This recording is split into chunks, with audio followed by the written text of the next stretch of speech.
हम bond order calculate करने जा रहे हैं। देखिए, जैसे अगर एटॉमिक नंबर 20 है, 28, आपको कोई सीरीज लिखने की ज़रूरत नहीं है, कोई लंबा बॉक्स नहीं बनाना, कोई लंबा मेथड फॉलो नहीं करेंगे, बहुत इजीली विद इन 5 सेकेंड में निकल जाएगा अगर आप सीख लेंगे तो। देखिए, जैसे ये 20 है, 20 रेफरेंस मानेंगे। और 20 कैसे याद है, एटॉमिक नंबर बेसिकली लेते हैं, तो एन ई टू 10+10। तो 20 पे एक पैटर्न रखेंगे, 10 - 10/2। यहाँ से स्टार्ट कर रहे हैं। ये बॉन्डिंग इलेक्ट्रॉन है, ये एंटी बॉन्डिंग इलेक्ट्रॉन है।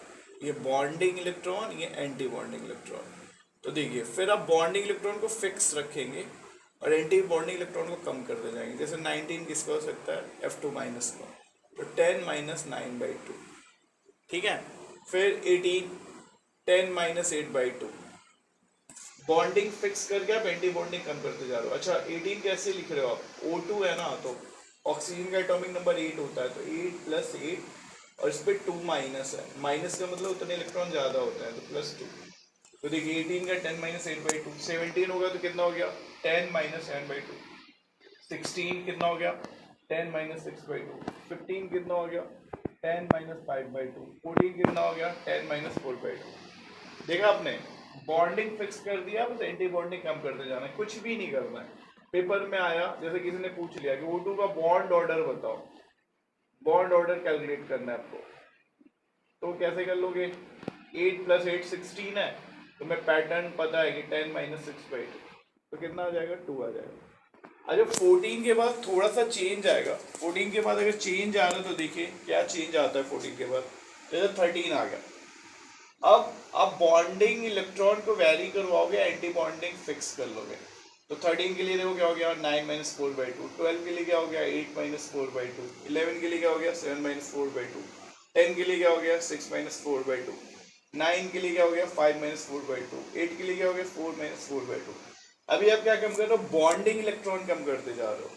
एंटी बॉन्डिंग 4 फिक्स कर दिया, बॉन्डिंग चेंज करते जा रहे हो। अब अगर बॉन्डिंग आप और कम करते तो बॉन्ड ऑर्डर निगेटिव आ जाता, तो निगेटिव का कुछ मतलब नहीं होता। तो आप क्या कम करोगे फिर, आप बताओ, एंटी बॉन्डिंग इलेक्ट्रॉन फिर कम करोगे। तो अभी देखो, 3 कर दिया, 7 के लिए 4 - 3/2, 6 के लिए 4 - 2/2। ठीक है ना। अब दो दो करके, 2 बार आप क्या करोगे, एंटी बॉन्डिंग कम करोगे, और 2 बार आप क्या करोगे, बॉन्डिंग कम करोगे। तो देखो ये क्या किया, 2 बार एंटी बॉन्डिंग कम किया, और 2 बार फिर आपने क्या कम किया बताओ, बॉन्डिंग कम किया। फिर 2 बार एंटी बॉन्डिंग कम करोगे, 2 बार बॉन्डिंग। जैसे 3 है, तो 3 के लिए बताओ क्या हो जाएगा, 2 - 1/2। 2 के लिए क्या हो जाएगा, 2 - 0/। समझ में आया।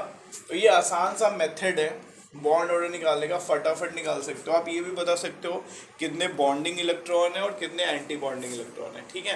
जैसे मान लो आपके सामने एक मॉलिक्यूल किसी ने पूछा, मान लो किसी ने पूछा NO का बताओ, NO का बॉन्ड ऑर्डर बताओ, जल्दी से NO का बताना है। तो एक बार बताओ, N के 7 इलेक्ट्रॉन होते हैं और ऑक्सीजन के 8 होते हैं, तो कितना हो गया, 15 हो गया। तो 15 के लिए बताओ क्या है, 10 - 5/2। कितना हो गया बताओ, 10 - 5/2। तो 14 तक आपको क्या कम करते जाने हैं, एंटी बॉन्डिंग कम करते जाने हैं, और 14 के बाद आपको क्या कम करने जाने हैं, बॉन्डिंग कम करते जाने हैं। अब जैसे इसमें कितने हैं, 10 बॉन्डिंग इलेक्ट्रॉन है, 5 एंटी बॉन्डिंग इलेक्ट्रॉन है। तो ये बहुत आसान मेथड है, आप फटाफट 10 सेकेंड में आंसर बता सकते हो।